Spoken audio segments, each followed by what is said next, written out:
Hello, everybody. It's Thursday, and you know what that means. It's time for another Travel Secrets podcast with TV's Dave Galvin. This is where I tell you all the stuff other travel shows won't, with zero sugarcoating and maximum truth. And we get all of our topic done in 10 minutes or less. Today, we're going to dive into something that could save you and everyone around you a world of cringe. Seriously, I'm talking about travel etiquette. Or as I like to say, how to stop being that tourist. Okay? All right, you know the one. There's a selfie stick wielding, line cutting, culture clueless disaster who gives all travelers a bad name. So go grab your notebook or your brain, because hopefully that works too, because we're going to break down the unspoken rules that will keep you from being the cautionary tale on someone else's travel blog. So, first up, always respect the local culture. This should be the obvious, but apparently it's not. When you visit a country, you are a guest in their house. Would you walk into someone's home, put your feet on their couch, and call their food weird? Some of you might, but you shouldn't. Recently, there was a TikTok video going around of a woman who snuck down to the famous terracotta warriors in China and, decided to touch them and lean against them and all this and all that. I don't know what happened to her, but she probably got arrested, and she should. You don't do that. You're in someone else's country. You respect their culture. You're not there to have your culture be broadcast to the world. You're there to experience someone else's culture. That's sort of the whole point of it. So, always learn a couple of local phrases. Dress appropriately, especially around religious sites. And please, for the love of everything holy, do not try to haggle down the price of a 50-cent souvenir like you're bartering for a yacht. Just show respect and you'll get respect. It's pretty simple. The next one, ease up on the photos. I love a good vacation shot, believe me.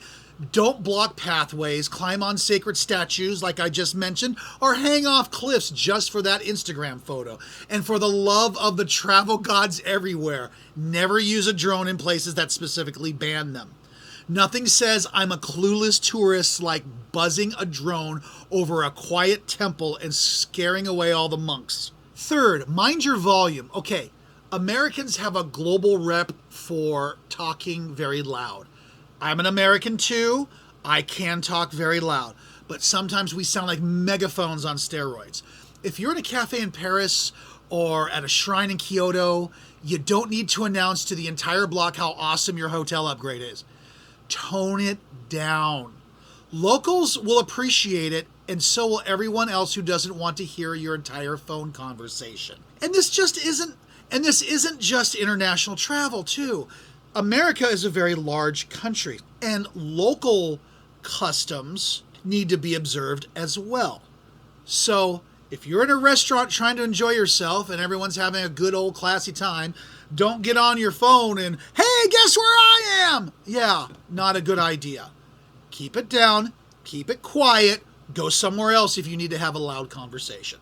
Number 4, tipping and money manners. Every country does tipping differently.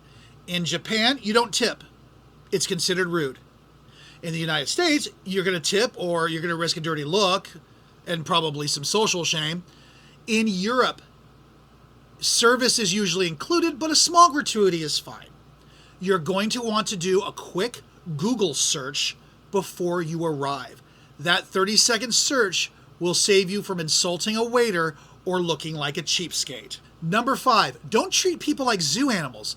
This one gets up my nose. Just because you're traveling somewhere different doesn't mean locals exist for your entertainment. Don't shove a camera in people's faces without asking. Don't comment on how, oh, you look so exotic. And never, ever treat children like your personal photo op. People aren't props. Get it together. My wife and I were vacationing in Belize last year, and the person at the port, we were just starting a conversation, very nice people. She was telling us they love Americans because they're generally pretty polite. But she said, oh, the Germans, they're so rude. They think they're better than everyone else. They just act so superior. But she said it was It was mostly older Germans. The younger generation seems to be a little nicer to people with brown skin. Number 6, pack your patience.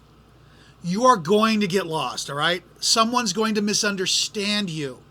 Your bus could leave early. This is travel.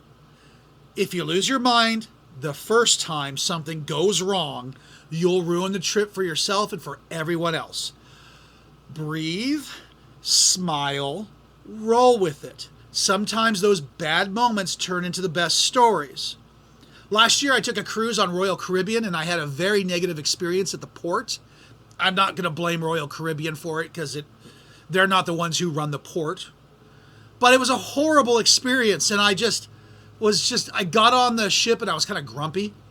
So finally, I just sat down and I went, okay. I'm going to enjoy myself. I'm going to enjoy this cruise. It certainly wasn't the fault of the employees who work at Royal Caribbean, because generally speaking, Royal Caribbean employees are very nice. They're, to me, the yardstick on customer service. So I got on with my day, and I had a phenomenal cruise. And that was the cruise we went on Belize.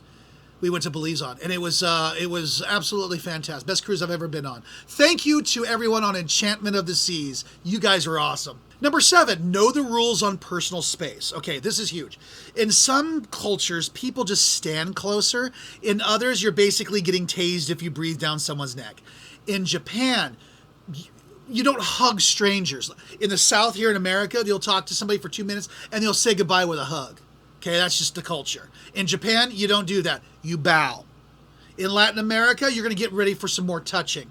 That's the way it is. In Germany, respect the bubble. If you piss them off, they'll invade Poland. You need to adapt to their vibe. Don't bulldoze through it. Number 8, and this is important everywhere, airport and airplane etiquette. Y'all know this one, but let me say it anyway. Don't recline in your seat during meal service. Don't take off your shoes if your feet smell like dead raccoons. And for the love of my soul, keep your voice down during those red-eye flights.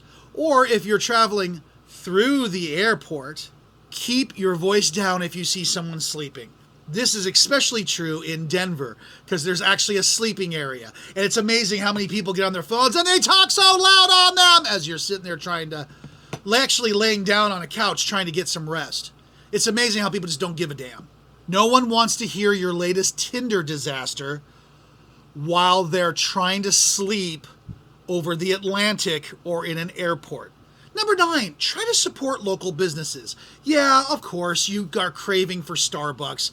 We've all been there. But don't ignore the local cafes, markets, or family-run restaurants. You're going to get a better, more authentic experience, more authentic food, and help the local economy instead of lining some giant corporation's pockets.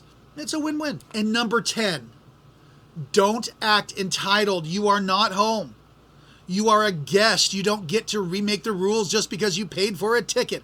You don't yell at the staff. You don't try to bribe your way through every inconvenience. And don't demand a burger in rural Vietnam because you don't like the food.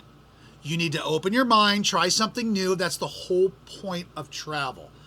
So to sum this all up, if you respect the culture, you need to mind your manners, like your mother told you.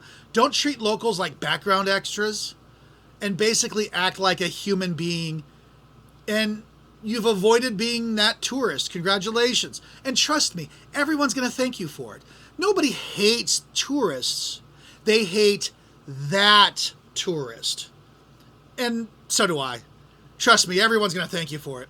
If you like this episode, please leave me a review, share it with your loudest friend, and subscribe so you never miss the next travel truth bomb. And please, like and follow for more. Until next time, this is TV's Dave Galvin on Travel Secrets. We're going to keep it real, keep it respectful, and keep it moving. We'll see you next week.